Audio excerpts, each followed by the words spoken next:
Pocos. Una hojita, pasen para anotar la asistencia, por favor.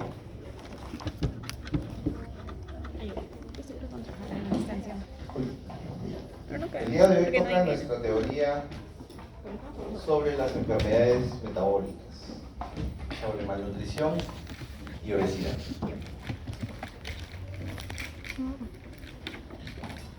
Aquí llamamos malnutrición, en líneas generales. Nos referimos a una alteración de la nutrición, ¿no? Vale el término, ¿no? Pero no discriminamos en cuanto a si esto es por exceso o por defecto, ¿no? Simplemente que es una alteración del estado nutricional, ¿ya?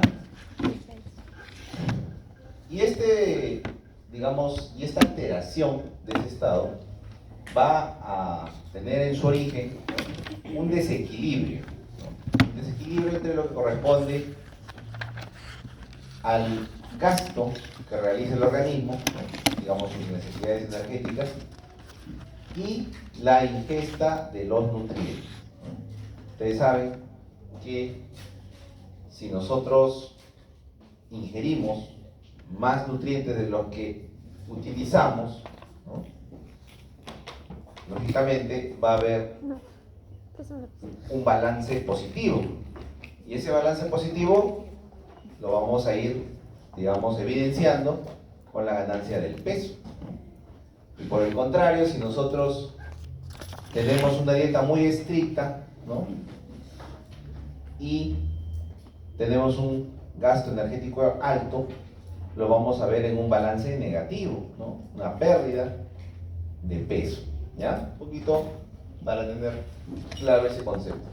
Cuando se habla de malnutrición, se expresa como malnutrición por déficit a la desnutrición, ¿ya? Entonces, cuando nosotros querramos decir el caso de un paciente que tiene un estado alterado de la nutrición por déficit, por falta, por un balance negativo, llamaremos desnutrición. Y por el contrario, si nos queremos referir a este como un estado en donde hay un balance positivo, una ganancia, ¿no? Será obesidad, ¿ya? Tengamos esos dos conceptos bien claros, porque puede prestarse a una malinterpretación. En sí, la desnutrición calórico-proteica, recordemos también, es una deficiencia energética causada por un déficit, ¿no? Una caída, ¿no? De lo que corresponde a todos los macronutrientes. No hay un buen aporte de carbohidratos, no hay un buen aporte de lípidos, no hay un buen aporte de proteínas. Y todo eso, ¿dónde lo vamos a evidenciar? Lo vamos a evidenciar en el tejido muscular, ¿no? En el tejido adiposo y por extensión en el peso del individuo. Y si no entra estas macromoléculas, ¿qué es lo primero antes de ver el descenso del peso que va a afectarse?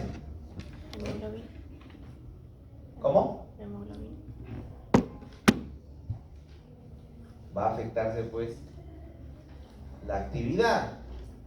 Cuando ustedes no comen, como ahora que los veo así medio letargados, están así, tendencia al sueño por el fondo, hay debilidad, ¿no? O sea, si no tenemos un buen aporte, antes que yo pierda peso, lo que voy a tener es debilidad, letargo, ¿no? Salud. Entonces, esos son los primeros cambios que vamos a evidenciar.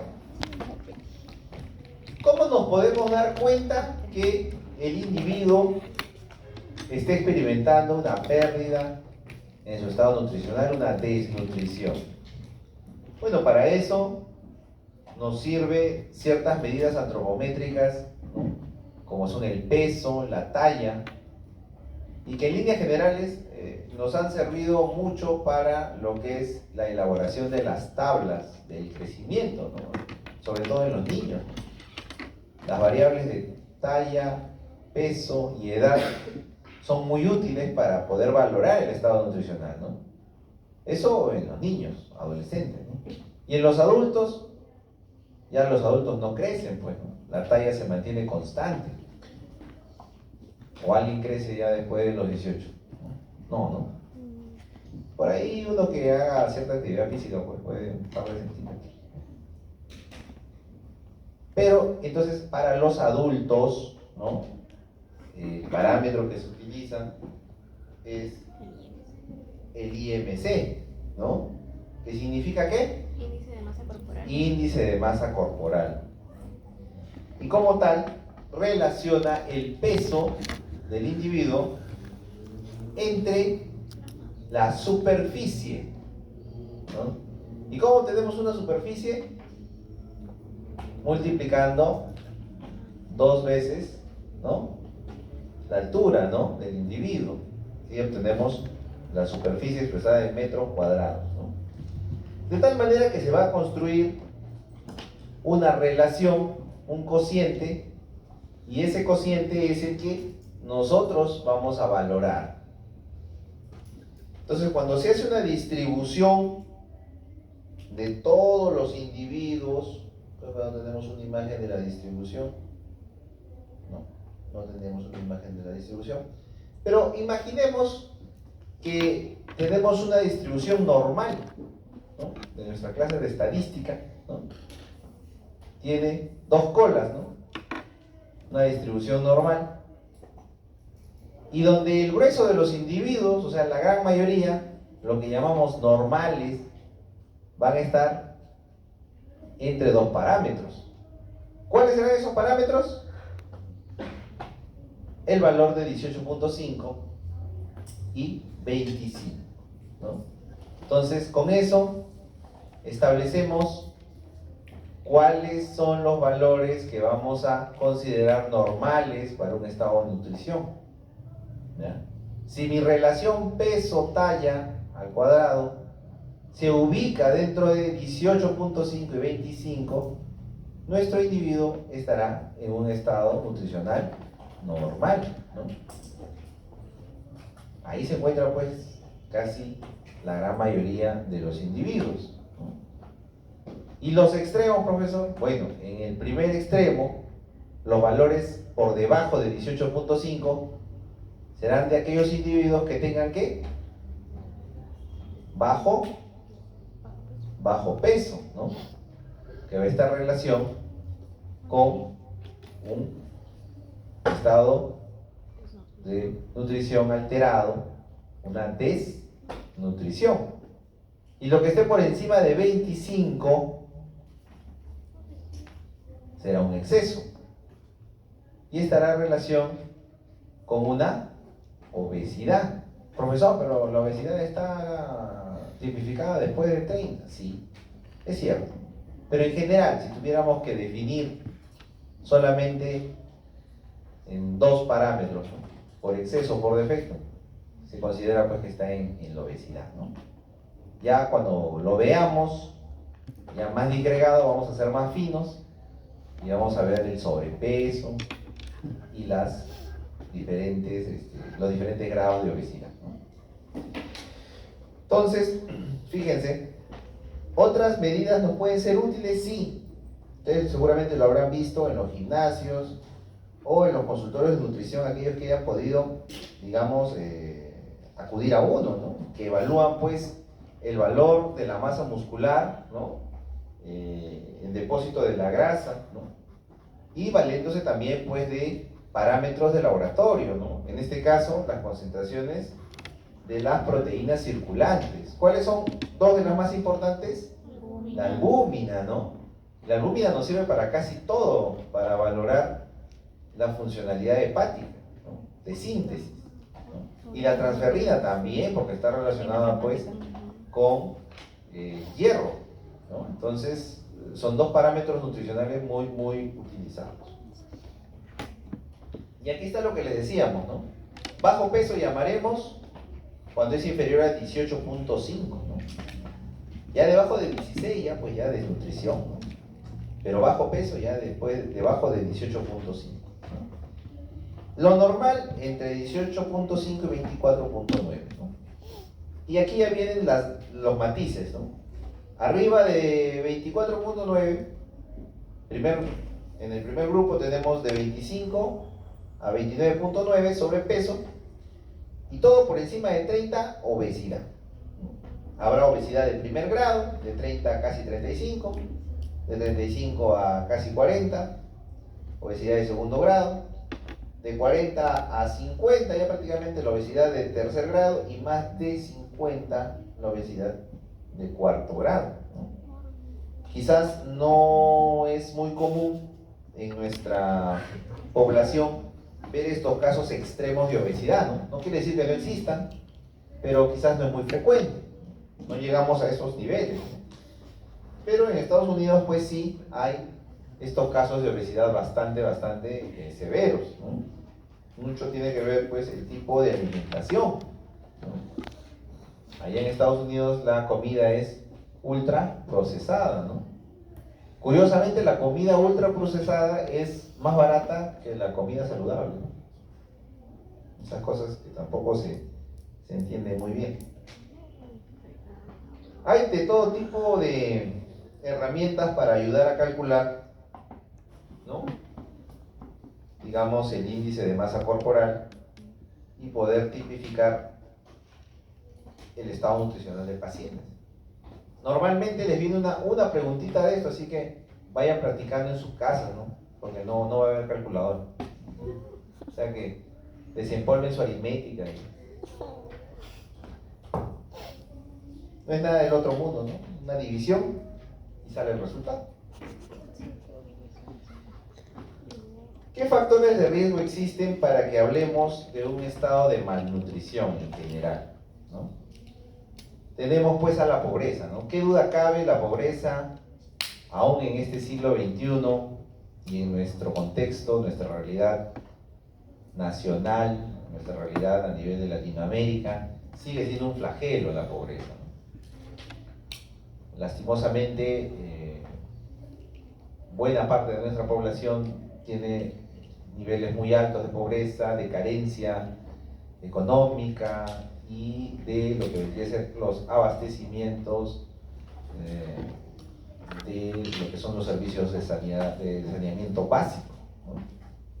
Entonces eso condiciona muchas veces ese estado de malnutrición, ¿no?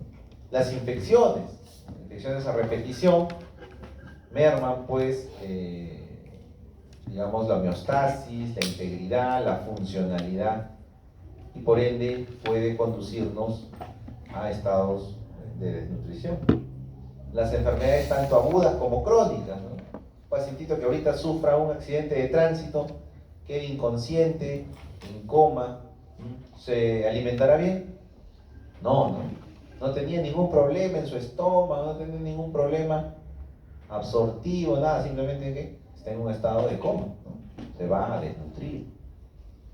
Un pacientito que tiene, por el contrario, una cirrosis de larga data, un problema crónico, hepático, falla la síntesis proteica, ¿no?, tendrá un problema de desnutrición. Entonces también las enfermedades agudas y crónicas pueden conducirnos a este tipo de trastornos, ¿no? El alcoholismo crónico. ¿Ustedes han visto algún caso de alcoholismo? Todavía creo que no han llevado ciencias de la conducta, algún curso de ciencias de la conducta, no han entrevistado hogares, familias, todavía, ¿no?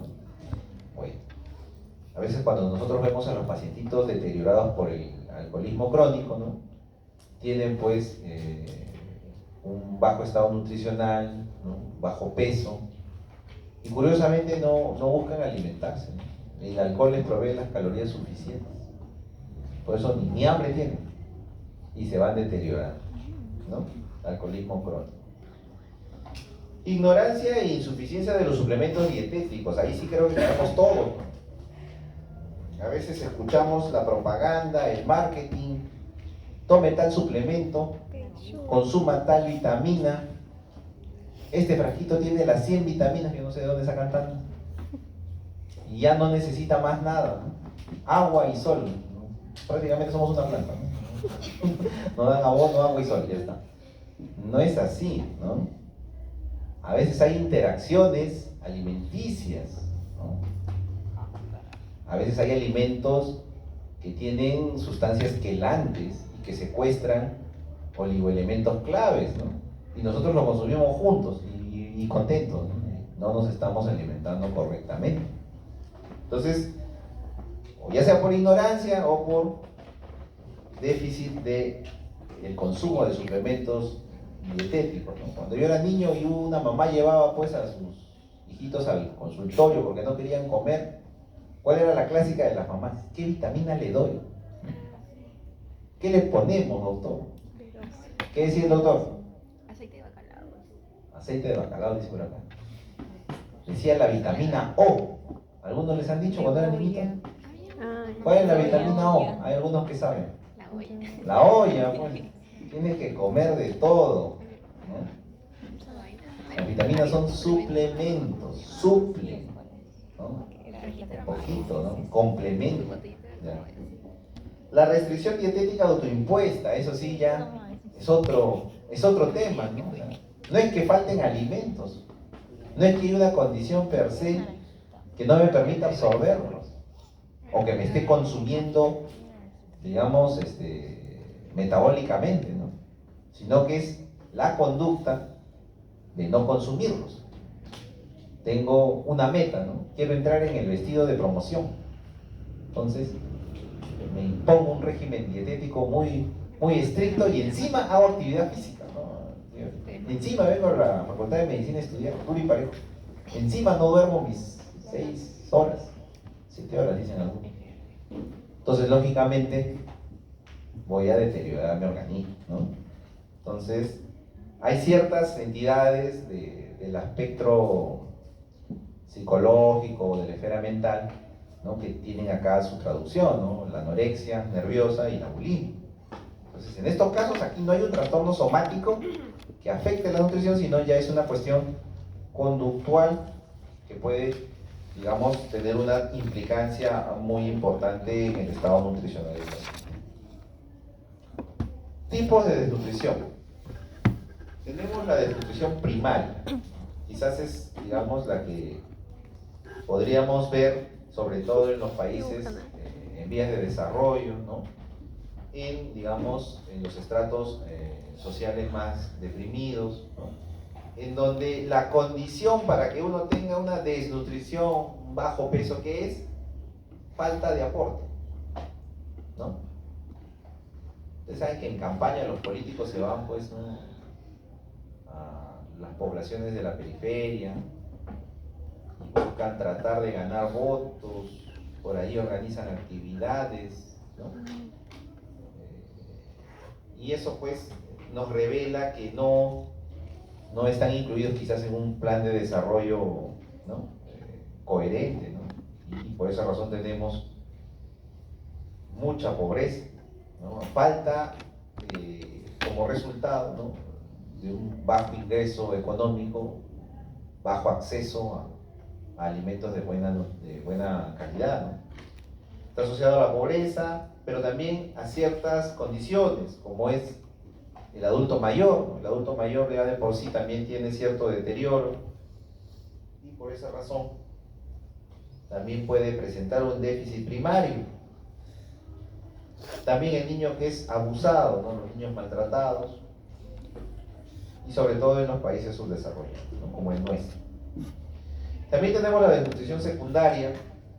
Aquí ya el problema no es que no haya alimento, sino que es el resultado de una incapacidad para poder, digamos, ser utilizado de manera exitosa, ¿no?, los alimentos o los nutrientes que podamos ingerir, ¿no? Ya sea que uno tenga un problema crónico, somático, ¿no?, o un problema, como hemos mencionado, de la esfera psicológica, mental.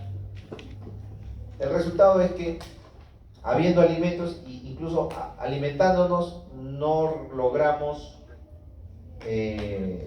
utilizar todos esos nutrientes, ¿no?, por enfermedad, ¿no?, entre otras cosas. Podemos tener también desnutriciones de tipo mixta, ¿no? Entonces la lactancia materna inadecuada también podría estar acá relacionada. ¿Qué categorías se establecen conforme a la desnutrición, ¿no? Estamos hablando primero de poco aporte. Tenemos la de primer grado o leve. El organismo va a consumir sus reservas energéticas, pero el funcionamiento celular se mantiene en un estado adecuado, ¿no? Como quien dice, la caída, el déficit es bajo, ¿no? Y aún con todo eso, el organismo trata de hacer lo que puede, ¿no? Cumple. La desnutrición moderada o de segundo grado, donde ya nuestras reservas, ojo acá el término, las reservas ya no hay, ¿no? Se han agotado. Y por ende ya se empieza a manifestar, ¿no? Primeros signos de daño. ¿Qué daño? Pues ahora si es que no tenemos un buen aporte nutricional, ¿no? Reducción en el tamaño de las células, ¿no? La atrofia.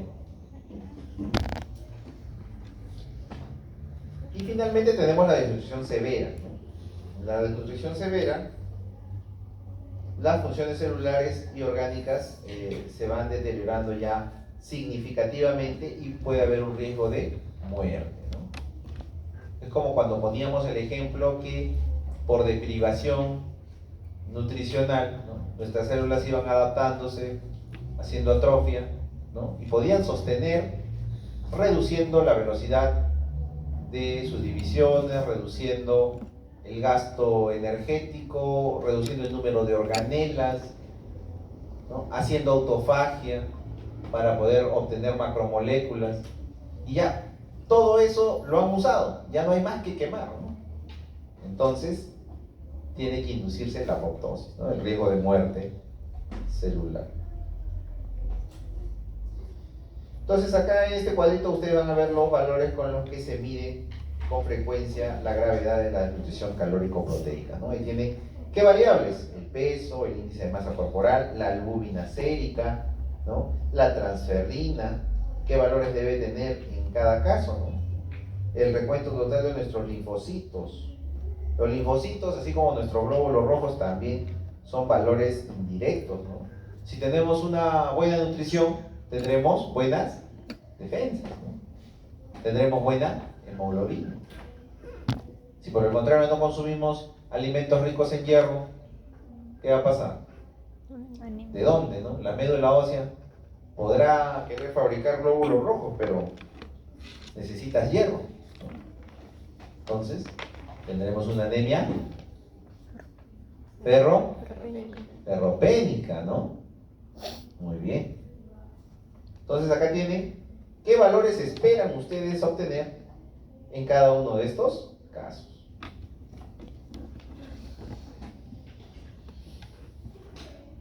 La desnutrición calórico-proteica, entonces, aparte del tipo de clasificación que ya hemos visto, en leve, moderada, severa, ¿no? También puede clasificarse de dos formas, ¿no? El marasmo y el kwashiorkor, ¿no? Vamos a ver primero el marasmo. Marasmo es cuando hay una pérdida de peso de más del 60% comparado con lo normal para el sexo y la edad, ¿no? Lo que les veníamos diciendo, ¿no? Que hay unas tablas indicativas de los valores, ¿no? Esperados, ¿no? Dentro de lo normal. Si hay una pérdida de peso, también va a haber un retraso del crecimiento y pérdida de la masa muscular, ¿no? Habíamos dicho que nuestros músculos, nuestro hígado son la reserva de nuestras moléculas, digamos nuestras macromoléculas. Si estamos en un proceso de desnutrición, el músculo pues va a perder volumen, ¿no? Va a perder masa y vamos a tener digamos un adelgazamiento de la masa muscular. Las proteínas y la grasa se van a movilizar de los compartimientos somáticos, en este caso músculo esquelético y la grasa subcutánea. ¿Con qué finalidad? Producir energía. Si nuestra primera molécula energética era los carbohidratos, ¿no? Que rápidamente se convierten, ¿no? En glucosa y luego se degradan y liberan moléculas de ATP, ¿no? Cuando no hay glucosa, nuestro cuerpo hace o utiliza, ¿qué molécula utiliza después de la glucosa? Después de los polisacáridos. Los lípidos, ¿no? Empieza a buscar todas nuestras reservas de grasita, todas las llantitas, empieza a consumirlas, ¿no? Y después de eso ya no hay lípidos. ¿Qué va a echar mano? Aminoácidos, ¿no? Se agarra con el músculo. Y por esa razón hay una pérdida de su masa muscular, ¿no? Todo eso lo hace para mantener las concentraciones séricas de proteína estables. Porque si no fueran estables, ¿qué pasaría con las proteínas séricas? Habría hipoproteinemia, ¿no? Que no es el caso. Por eso te dice claramente, hace todo esto para mantener nuestras proteínas normales circulando, ¿no? Y por esa razón nuestro paciente con marasmo no tendrá edemas, ¿no? Porque los valores proteicos estarán normales. Hay una menor síntesis de leptina, ¿no? La hormona del apetito. Puede dar lugar a la producción por el eje hipofisiario suprarrenal de glucocorticoides, ¿no? Entonces, como hay menor síntesis, se libera glucocorticoides para que induzcan más lipólisis, ¿no? El paciente se sigue consumiendo prácticamente. La anemia y la inmunodeficiencia van a ser frecuentes, lo que veníamos diciendo, si no hay nutrientes, ¿cómo pues el hígado va a sintetizar las proteínas necesarias? Y si hay inmunodeficiencia, las infecciones pues estarán a la orden del día. Ahí tenemos ejemplos clásicos de cómo se ven, sobre todo los niñitos que se afectan con el marasmo, ¿no? También algunos adultos pueden afectarse con el marasmo, pero digamos que es más visto esto en la infancia, ¿no? Entonces fíjense, están muy emaciados, están muy adelgazados estos niñitos. Prácticamente uno no ve mucha masa muscular, sino ya el relieve óseo, ¿no? Están tan adelgazados que podemos ver el relieve óseo, pero no están edematizados, ¿no? Muy bien. Por otro lado tenemos el kwashiorkor. En el kwashiorkor se produce una privación de proteínas, ¿no? Que es mayor o relativamente mayor a la reducción global de calorías, ¿no? Recuerden que las calorías nos la dan los diferentes tipos de alimentos, ¿no? En el kwashiorkor lo que tenemos más es una pérdida de proteínas, ¿no? Calorías todavía le entran, ¿no? Está funcionando el organismo, pero no hay mucha proteína. ¿A qué se asocia el kwashiorkor? Se asocia pues a la pérdida de proteínas del compartimento visceral del cuerpo, en especial el hígado, ¿no? El órgano por antonomasia en lo que es la síntesis proteica. Pero hay un respeto de lo que vendría a ser el tejido muscular y el tejido adiposo. O sea, no echa mano de los aminoácidos que están en los músculos, ¿no? Los respeta, los deja ahí. La hipoalbuminemia resultante, ¿no? O sea, esta baja en la concentración proteica en la sangre, como es un estado de hipoproteinemia, el organismo va a experimentar alteraciones ¿en qué? En el equilibrio osmótico, ¿no? Porque las proteínas juegan un papel importante. Entonces, el paciente va a empezar a retener, ¿qué cosa? Líquidos, ¿no? Muy bien. En todo este cuadro siempre va a haber pues apatía, decaimiento, anorexia, ¿no? También puede ocurrir una atrofia de la mucosa del intestino delgado, ¿no? Que pueda conducir a un estado malabsortivo. Recuerden, ¿en qué porción del intestino se da la absorción? ¿En dónde? ¿En el yeyuno? ¿Ah? En el ilio, ¿dónde se da la absorción? En el duodeno. No se olviden, muchachos. Puede venir Lucasito clínico. Es frecuente también la inmunodeficiencia e infecciones secundarias. Y así vamos a tener dos niñitos afectados por el kwashiorkor, ¿no? ¿Qué vemos? Un niñito barrigoncito, ¿no? No, que está barrigoncito, doctor. Está bien nutrido. ¿Cómo que está mal nutrido, doctor? No, está bien nutrido. ¿Tiene? Edemas. Fíjense los ojitos del niñito que está en la camilla. Tiene edema palpebral. Así es. Fíjense el piecito.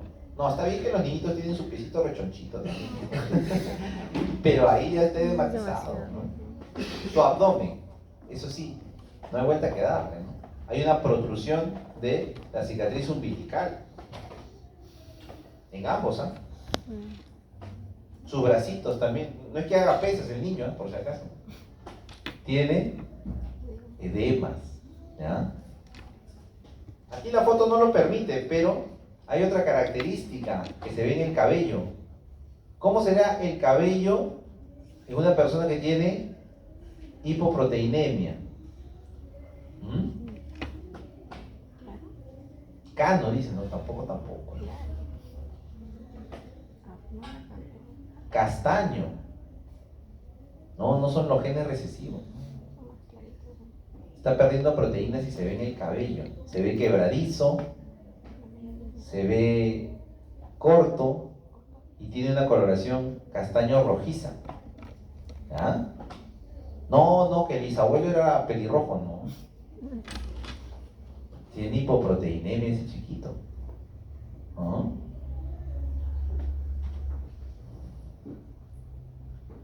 Caquexia. Caquexia es un término que ya nos lo vamos a reservar, no para todos los casos, pues, ¿no? Para eso tenemos el bajo peso, la desnutrición, ¿no? Cuando hablamos de la caquexia, nos referimos a la malnutrición proteínico-calórica que se produce en pacientes con enfermedades crónicas. En ellos usamos ese término, caquexia, ¿ya? Fíjense el dato, ocurre en el 50% de los pacientes con cáncer. Y solo por el estado nutricional, 30% de ellos fallecen. Entonces, ven ustedes pacientitos con cáncer, ya les han diagnosticado, están haciendo un tipo de tratamiento. ¿Qué tratamiento le dan a los pacientes con cáncer? Quimioterapia. ¿Qué más? Radioterapia. ¿No? Terapia biológica, ¿no? Cirugía. Entonces, con las terapias, sobre todo las terapias de quimioterapia y radioterapia, nuestros pacientitos pueden experimentar, ¿no? Caquexia, ¿no? Pero también pueden experimentar la caquexia por el mismo tumor, ¿no? Fíjense, los tumores, ¿cómo causan caquexia? A través de factores inductores de proteólisis, o sea, factores que van a degradar a las proteínas, y a través de factores que movilizan lípidos. Yo me pregunto, ¿por qué harán eso los tumores? ¿Qué buscan? ¿Qué necesitan? Energía, ¿no? ¿Para qué? Para crecer. Necesitan fuentes nutricionales para multiplicarse. ¿Y de quién la van a tomar? De la persona, ¿no? Entonces, el paciente va a llegar a la consulta de alguno de ustedes que sea gastroenterólogo, neumólogo, dermatólogo, el que quiera, y les va a decir, aparte del problema que los llevó, también he notado que he bajado de peso en este mes, 5 kilos, o en 2 meses he bajado como 5 o 6 kilos. Ustedes tienen que parar las orejas, así, bien grandes, ¿no? Porque cuando están en condiciones normales, hacen dieta y díganme, ¿logran bajar 1 gramo? No. Entonces, hay algo que está ocurriendo que está consumiendo energéticamente al individuo. ¿Ya? Entonces, este tipo de sustancias, ¿no? Estos tipos de factores asociado a cierta producción de citoquinas proinflamatorias, como el factor de necrosis tumoral. Está bien el sueño, ¿no? La interleuquina C, la interleuquina 2 van a producir la caquexia en el individuo, ¿no? Y nos apena mucho porque el paciente pues tiene todas las ganas, sigue su tratamiento, busca en lo posible alimentarse bien, pero hay este tipo de factores, ¿no? Que lo van deteriorando, que lo van consumiendo rápidamente. Y de por sí el paciente no se va a morir por la quimio, o no se va a morir por la radio, o no se va a morir porque el tumor invada un órgano vital. Se va a morir porque el paciente va a tener una malnutrición. Ahora vamos a poner un ejemplo. Muchos de los quimioterápicos, ¿qué buscan hacer? Detener el ciclo celular, ¿no? Las células se están dividiendo incontroladamente, entonces tenemos que detener eso. ¿Cómo lo detienen? Inhibiendo ciertos factores implicados en la replicación. Uno de ellos es el ácido fólico. Entonces, el pacientito, digamos, ya no dispone de ácido fólico en su organismo. Por ende, las células ya no se dividirán, pues, pero también el ácido fólico cumple funciones importantes para nuestro organismo, ¿no? Y nos va a ir afectando. Por esa razón, a los pacientitos le dan sus suplementos de ácido fólico, ¿no? En exceso, ¿no? Así como a las mujeres embarazadas, ¿no? Les dan cantidades altas para que puedan paliar el déficit, ¿no? Y eso es por poner uno, ¿no? Hay otros elementos que se van a afectar, ¿no? El hierro, se va a afectar por ahí el cobre, ¿no? Se van a afectar varios oligoelementos muy importantes. Entonces, eso es lo que le pasa a nuestros pacientitos. La caquexia es la malnutrición proteínico-calórica, ¿ya? En enfermedades crónicas, no lo olviden. Luego tenemos la anorexia nerviosa y la bulimia. Aquí hay un trastorno de la percepción corporal, ¿no? La persona no tiene ninguna alteración somática, sino que se percibe de una manera alterada, ¿no? Se ve con mayor peso o se siente culpable por el peso que tiene. Y entonces toma conductas que buscan cambiar esa percepción. Y lastimosamente también se va a afectar su salud, ¿no? Fíjense, es la entidad de mayor mortalidad que cualquier trastorno psiquiátrico, ¿no? Antes de pensar que nuestros pacientes se puedan fallecer por un tema de depresión, por un tema de un trastorno psicótico, ¿no? Nuestros pacientes que tienen más riesgo de mortalidad son nuestros pacientes que hacen anorexia nerviosa, ¿no? ¿De qué fallecen los pacientes de anorexia nerviosa? ¿De qué morirían? De algo tan simple como un desequilibrio hidroelectrolítico. Tan simple como es. Una hipopotasemia severa, paro cardíaco. Quedó. La clínica va a ser similar a cualquier trastorno de desnutrición proteico-calórica grave, amenorrea, ¿no? Si no hay proteínas, no se formarán bien las hormonas sexuales, esteroideas, ¿no? No consume grasa, ¿no? Cero colesterol. Yo me pregunto de dónde se va a formar, ¿no? El núcleo base de las hormonas esteroideas, que vienen del colesterol, ¿no?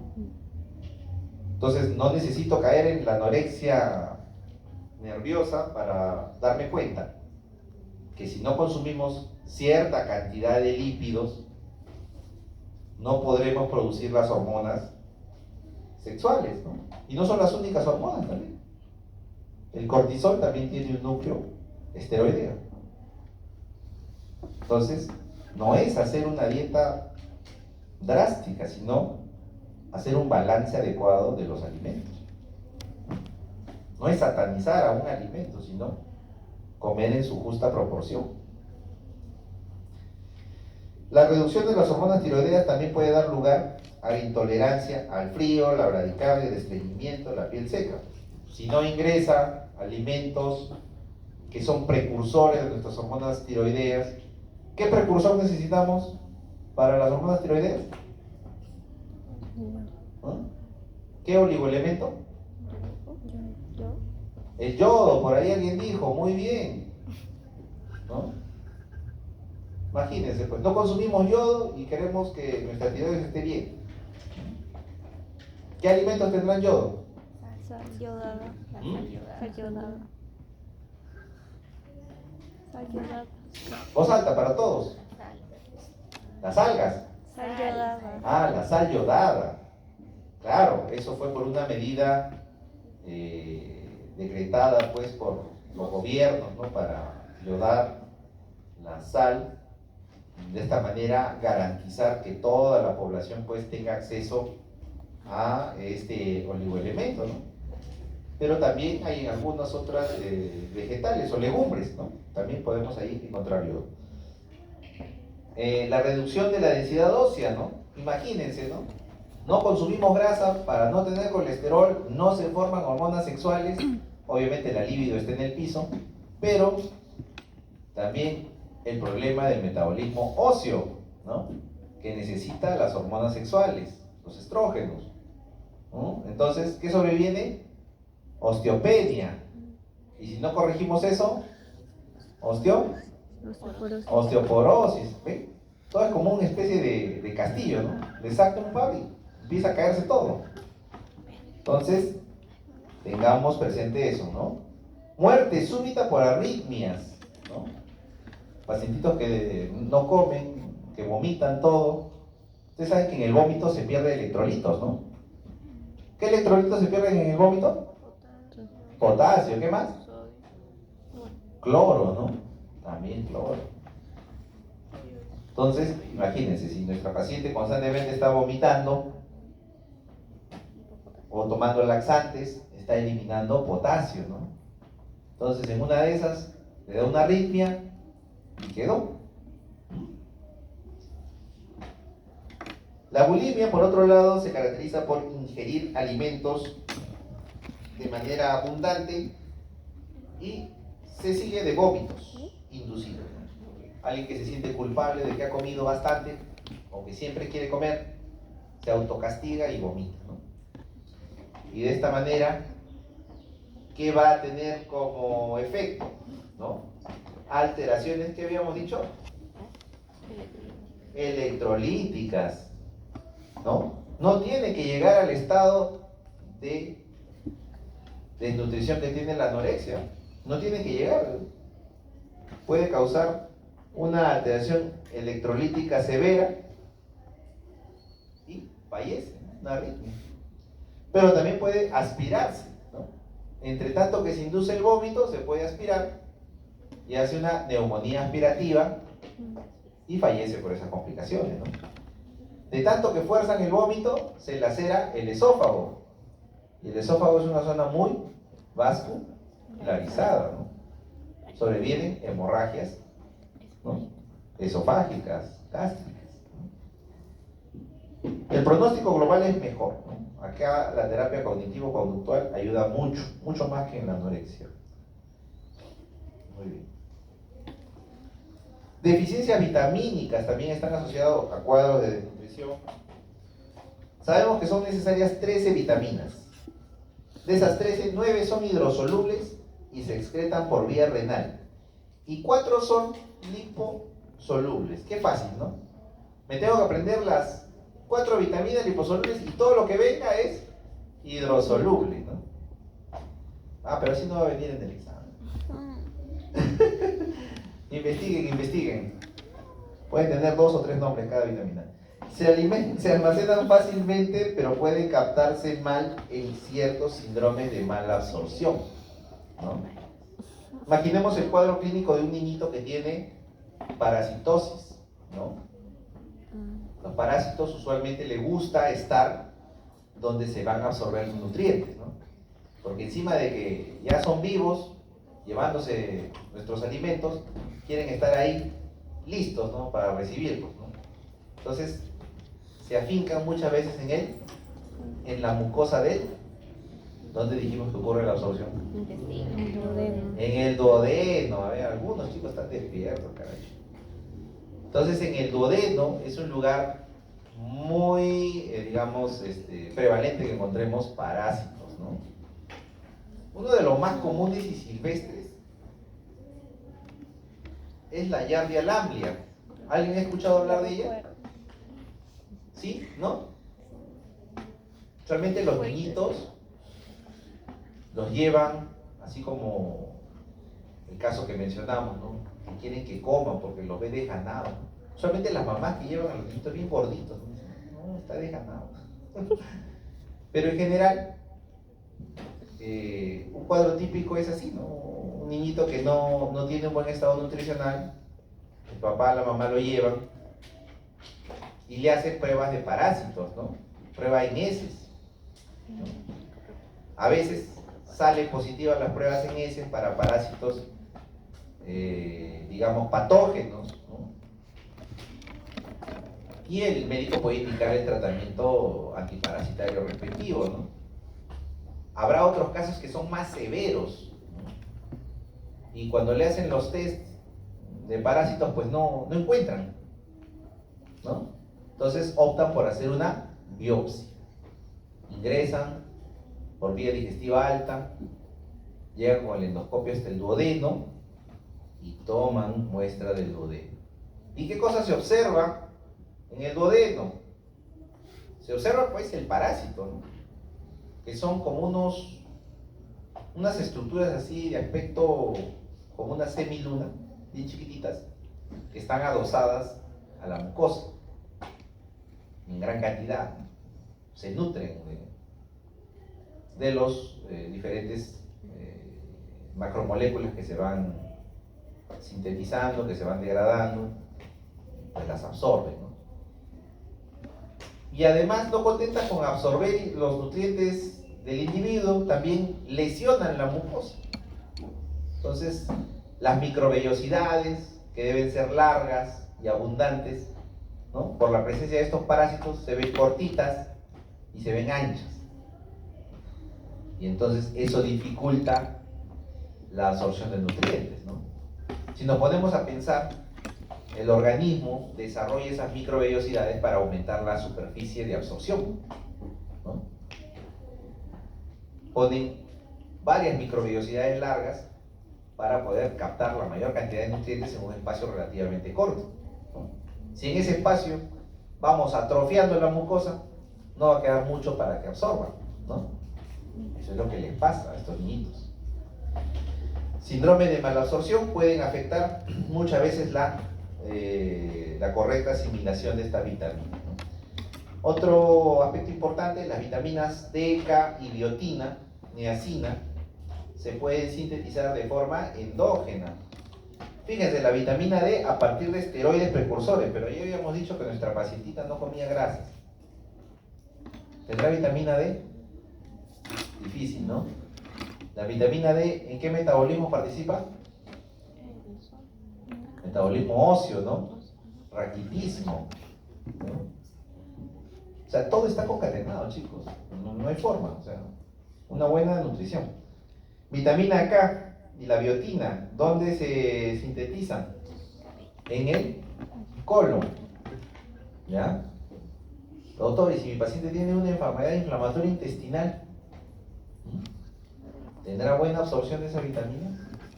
¿Buena síntesis? No. Difícil, ¿no? Niacina a través de la síntesis del triptófano, ¿no? Entre otros.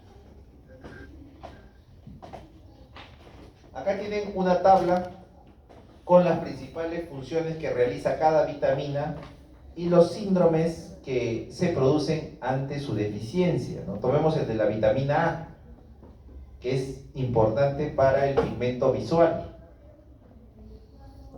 el mantenimiento de los epitelios, ¿no? Nuestra piel tersa, ¿no? Como dicen. Y el mantenimiento de la resistencia a la infección, ¿no? Está relacionado con alguna síntesis de inmunoglobulinas. Fíjense, si nos falta vitamina A, ceguera nocturna. ¿A alguno le habrá pasado que se levantó en la noche y no podía ver nada? Todo estaba totalmente oscuro. Si tenemos nuestros niveles de vitamina A adecuados, solamente será un breve momento, porque luego nuestras células visuales, ¿nuestros codos o nuestros bastones? Bastones. Nuestros bastones, ¿no? Se van a acomodar y vamos a poder ver en la oscuridad. Sí se ve en la oscuridad, ¿no? No es que van a ver todo nítido, claro, con detalle, ¿no? Pero se pueden desplazar en la oscuridad. Porque sus células tienen un adecuado pigmento visual, ¿no? Gracias a la vitamina A, ¿no? Pero en aquellos pacientitos que no tienen eso, en la noche será terrible, ¿no? Una ceguera visual absoluta, todo negro, no se ve. Ahí tienen todo un cuadrito de nuestras vitaminas. Algún casito clínico saldrá de por aquí. Habrá que revisarlo. Y así como tenemos las vitaminas, tendremos oligoelementos, ¿no? Y síndromes que ocurren ante su déficit, ¿no? El hierro, por ejemplo, agarramos el hierro, componente esencial ¿de qué? De la hemoglobina, ¿no? Del núcleo M. Y también hay otras enzimas que lo necesitan. Cuando falta el hierro, anemia hipocrómica microcítica. Tomemos otro, el yodo, componente de hormonas tiroideas. No consumimos yodo, bocio, ¿no? Crecimiento exagerado de la glándula tiroides, ¿no? ¿Han visto esos casos? Bueno, ya no se suele ver mucho, ¿no? Como dicen sus colegas, ya se yoda la sal. Tendría que ser casos del interior del país en donde no tienen un buen abastecimiento, ¿no? de sal o de alimentos ricos en yodo, ¿no? Entonces crece la glándula tan grande que puede ocluir, ¿no? La tráquea, ¿no? Es un peligro. Entonces el bocio se produce, ¿no? Hipotiroidismo por consecuencia. Muy bien, ahí tienen una lista de varios oligoelementos que también van a revisar. Algún casito vendrá de esto. Obesidad, ya nos vamos al otro lado. Ya aquí no hablamos de déficit, sino de exceso. Sobrepeso y la obesidad se definen como una acumulación de tejido adiposo en donde hay un índice de masa corporal que está elevado, ¿no? Por encima de 25, igual o por encima de 25, sobrepeso. Igual o por encima de 30, obesidad, conforme a los lineamientos de la OMS, ¿no? ¿Por qué será importante reconocer estos trastornos nutricionales?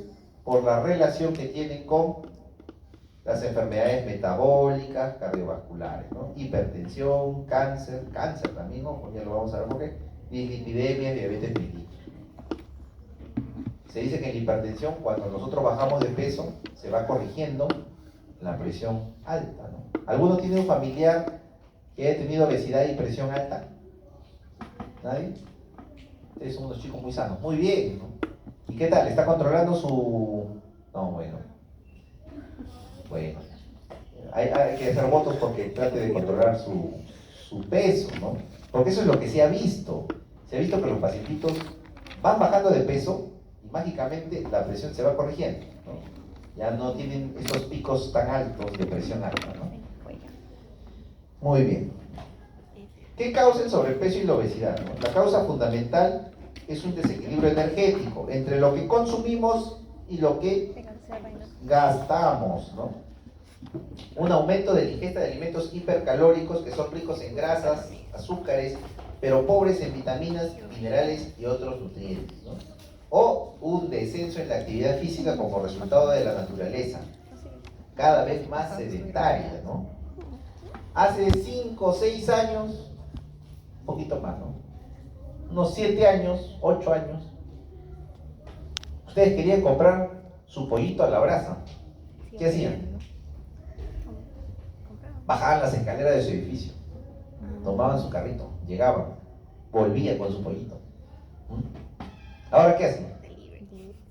Rappi, ¿no? Ya ni siquiera caminamos para ir al pollito, ya Rappi nada más que nos traiga a la puerta de nuestra casa, ¿ya? Entonces, son situaciones que parecen un poco graciosas, pero que traducen en el fondo algo, ¿no? Que es que en las grandes ciudades hemos ido perdiendo la mínima oportunidad para hacer actividad física, ¿no? Cada vez más la reducimos. Ya no caminamos hasta el paradero, ¿no? Uber, ¿no?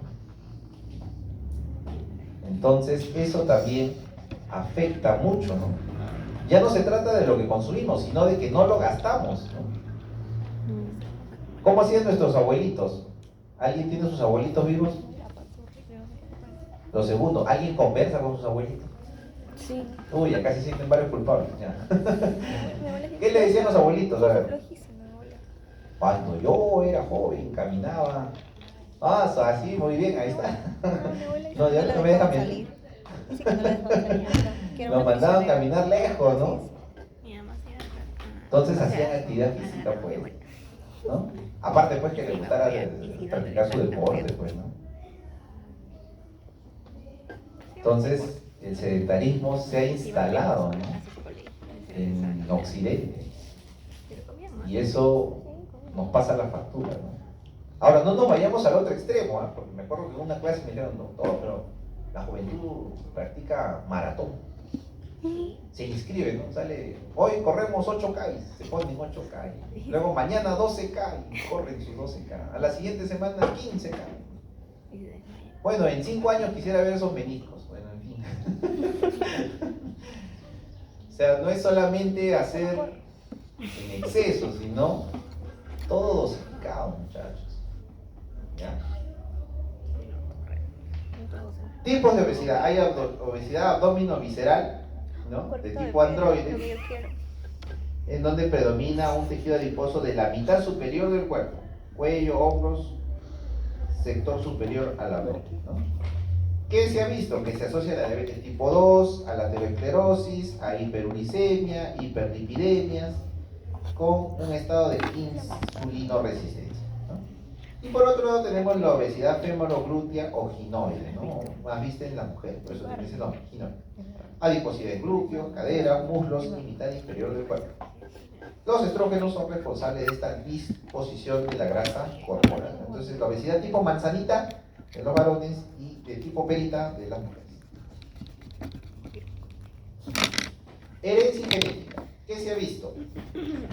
Hijos entre un 50% si uno de los dos progenitores es obeso y 80% si ambos lo son. A ver, si mamá y papá se casaron, papá es gordito, mamá es normal, saco el 50% de tickets, ¿no?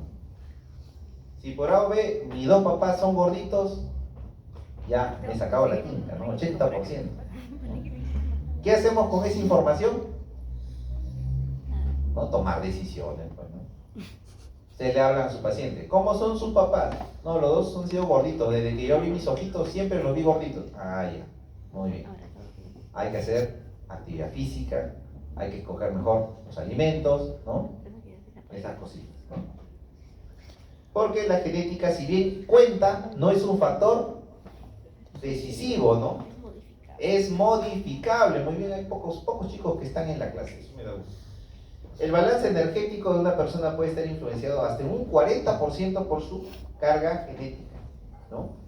Esto puede afectar tanto su apetito o su metabolismo o la composición corporal. Demostrado que los genes también intervienen en los centros reguladores del hambre, del peso, en el número y tamaño de adipocitos y en la distribución de la grasa, ¿no? Acá tenemos un circuito regulador que involucra nuestro hipotálamo, las señales que demandan la alimentación, la obesidad, las hormonas que participan de manera positiva, como es la insulina, la leptina, la grelina, que buscan ser hormonas anabolizantes, ¿no? Y por otro lado tenemos los circuitos catabólicos de gasto, ¿no? En donde tiene que haber un equilibrio entre nuestro gasto y nuestra digestión para poder determinar, ¿no? Y retroalimentar el circuito, ¿no? Si nuestras células perciben que no hay una adecuada ingesta, va a mandar señales, ¿no? Positivas para que querramos alimentarnos, ¿no? Eso es lo que se ha visto con los ratoncitos, en los que se altera genéticamente el gen de la leptina, ¿no? Entonces tienen una falla en la, digamos, captación de las señales reguladoras, ¿no? Y por esta razón perciben como que no tienen un adecuado aporte, ¿no? Y buscan nuevamente alimentarse, ¿no? Entonces esos descubrimientos, ¿no? El descubrimiento de la leptina como un agente importante dentro del control del apetito, ¿no?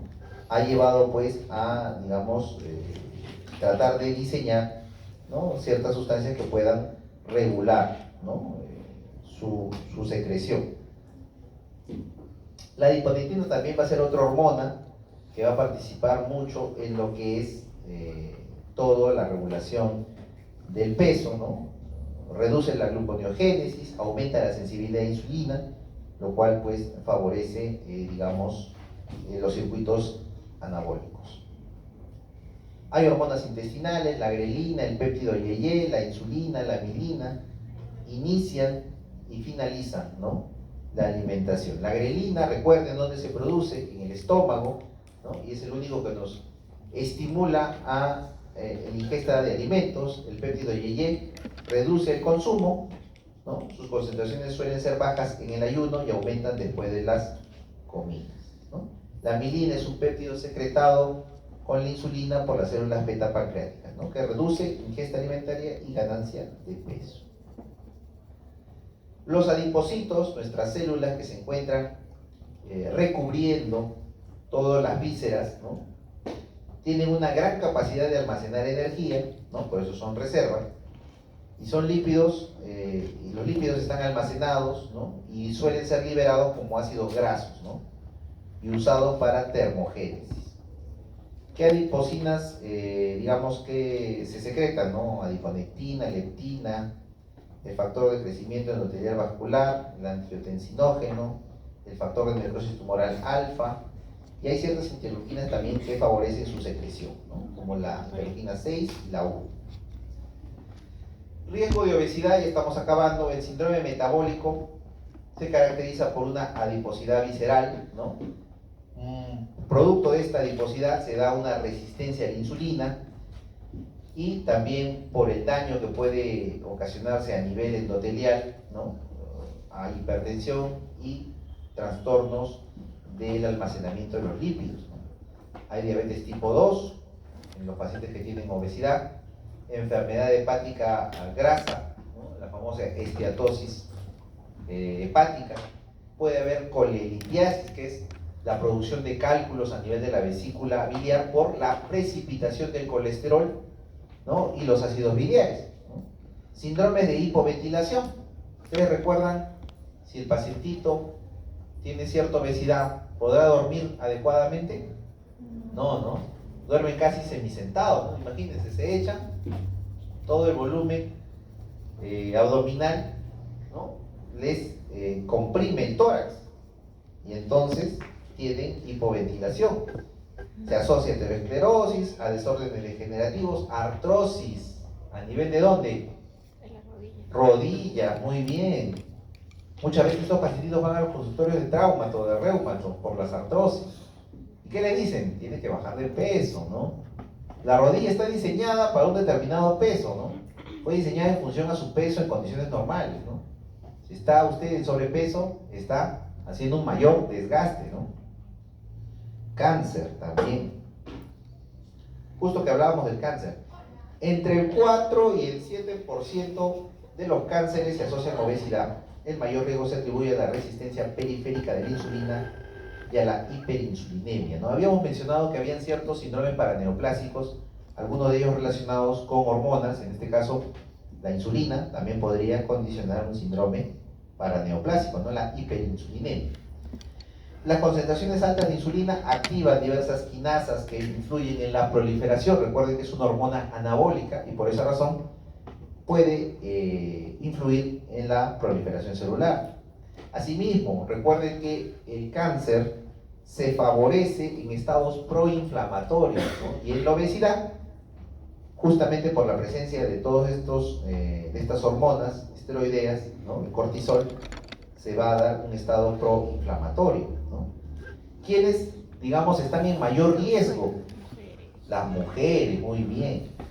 ¿Y qué tipo de cánceres? El de mama, el de ovario y el de endometrio, muy bien. La mayor adiposidad también aumenta la síntesis suprarrenal y ovárica de andrógenos, ¿ya? Y los andrógenos luego se convierten en estrógenos en tejido adiposo, ¿no? Se da un proceso de aromatización periférica.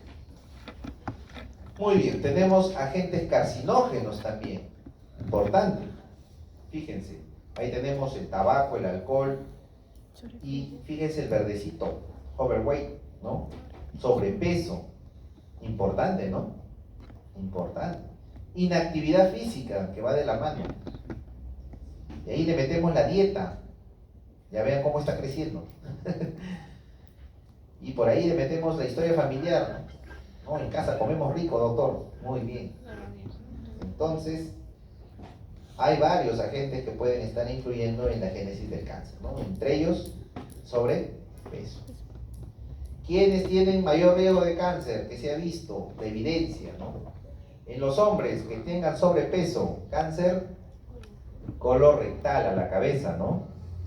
Adenocarcinoma de esófago, cáncer de riñón, páncreas y tiroides, ¿no? Y en las mujeres vuelve el cáncer colorectal, cáncer de endometrio, lo habíamos dicho, esófago, vesícula, riñón, páncreas, mama, pero sobre todo en las posmenopáusicas, ¿no? Dietas y cáncer y aterosclerosis, la dieta y la heterogénea, ¿no? Los complementos a largo plazo de los alimentos con ácidos grasos ricos en omega 3 son beneficiosos, eso es lo que dice la literatura, ¿no? Hay que consumir omega 3. ¿Dónde está el omega 3? En el aceite de pescado. ¿De qué pescado? Bonito. Del bonito, dicen. Caray. Se dice de los pescados de carne oscura, muy bien. Ahí busquen ahí toda la gran variedad de pescados de carne oscura. Ahí van a tener omega 3. La hipertensión se reduce mediante la restricción también de sodio, ¿no? Consumimos menos sodio, retenemos menos volumen. Si retenemos menos volumen, también vamos modificando, ¿no? El gasto cardíaco, ¿no? La fibra dietética tiene un efecto preventivo. ¿Sobre qué? Sobre el cáncer de colon, ¿no? Al estimular la evacuación más frecuentemente, damos menos tiempo a que esté en contacto nuestro colon, nuestra mucosa de colon, con los distintos tóxicos que pueda tener, sobre todo las carnes cocidas, ¿no? Ahumadas, a la parrilla, ¿ya? La restricción calórica también prolonga la vida, ¿ya? Eso lo habíamos visto, sobre todo cuando se estudiaba las poblaciones. ¿De dónde? De los japoneses, ¿no? ¿Dónde están los más longevos del planeta? En Japón. ¿Quién es acá los otakus? ¿Dónde están? No lo veo. No ha venido. En Japón están pues las poblaciones más longevas. Específicamente, ¿en qué parte de Japón? Donde se filmó Karate Kid, doctor. Ahí está, muy bien. ¿Qué es Karate Kid? Me venía mirando. Cobra Kai, Cobra Kai. Okinawa, ¿no? En Okinawa están las poblaciones más longevas del planeta, ¿no? ¿Qué se ha visto? Que como hacen cierta restricción calórica, porque ¿en qué se basa su alimentación de los okinawenses? Vegetales, al vapor, cocidos y pescado. Es lo que consumen. Ellos alcanzan una media por encima de los 90 años. ¿no? Lejana a cualquier occidental, ¿no? Pero no es que lleguen a los 90 arrastrándose como nosotros, ¿no? Ellos llegan bien, con todas sus facultades, ¿no? Acá nosotros llegamos a los 90 ya pidiendo cambios, ¿no? Jugando tiempo extra. La restricción calórica sí prolonga la vida, todavía no se conoce bien los mecanismos, se cree que está relacionada con los procesos de autofagia, ¿no? Así que por ahí podría estar la explicación, ¿no? También hay dietas que tienen alto contenido de carcinógenos exógenos, ¿no? La aflatoxina, ¿qué será la aflatoxina? Una toxina, profesor, grande. Muy bien. ¿Dónde se encuentra la aflatoxina? En algunos frutos secos. ¿Quiénes les gusta consumir sus frutos secos? Ahí está, varios, ¿no? Asegúrense de que estén en buen estado, si no van a estar consumiendo aflatoxina. Y de ahí un par de años su carcinoma hepatocelular. Síntesis endógena de carcinógenos a partir de componentes dietéticos. Por ejemplo, lo que habíamos mencionado, ¿no? Las carnes rojas que se hacen a la parrilla, ¿no? En cuanto se ponen en contacto con el carbón, la combustión, se forman unas moléculas de, ahí está bien claro, nitrosaminas, ¿no? Y estas nitrosaminas son cancerígenas, ¿no? Entonces, si van a comer su parrillita, la mitad del plato que sea de papas fritas, ¿no? De vegetales, pechito, de papas fritas, camotitos fritos. Salud pública debe implementar, no, perdón, nos hemos adelantado. Falta de factores protectores, que no consumamos adecuada cantidad de frutas y verduras, ¿no? Hay que consumir bastante frutas y verduras, ¿no? ¿Para qué? Para tener fibra, ¿ya? Y ahora sí ya para irnos, porque seguramente están ahorita que me apuran. El índice de masa corporal está asociado con un riesgo incrementado de diversos cánceres, ¿no? Sobre todo los índices de masa superior muy altos, ¿no? Asociados al sexo y al sitio específico. La obesidad es una condición compleja que involucra sistemas metabólicos e inmunes, ¿no? Un solo mecanismo no nos va a dar la explicación completa, ¿ya? Como todo en la salud. Finalmente, la salud pública debe implementar medidas de prevención para evitar la obesidad y de esta forma también prevenir el cáncer, ¿no? Entonces, cuando ustedes vean estas campañas en donde hay promoción de la actividad física, de la alimentación saludable, hay que impulsar, ¿no? Desde casa, ¿no? Ustedes son un agente de cambio, sí. En el tercer año de medicina son agentes de cambio para sus familias, sus vecinos, su comunidad, ¿no? Y ya desde ahora deberían cumplir ese rol, ¿no? Aconsejando adecuadamente hábitos saludables. ¿Ya? Nos vemos la próxima semana. Toca la clase de la autora Malpartida. Posiblemente sea el día jueves en el horario de las 4:30, vía virtual, ¿ya? Va a quedar a confirmarse eso con la misma doctora, ¿no? Porque ella tiene un compromiso académico los días viernes y bueno, por esa razón se cruza con su teoría, ¿ya? Pero vamos a coordinar y se va a comunicar a través de su delegatura, ¿ya? Nos vemos, chicos, cuídense. Buen fin de semana.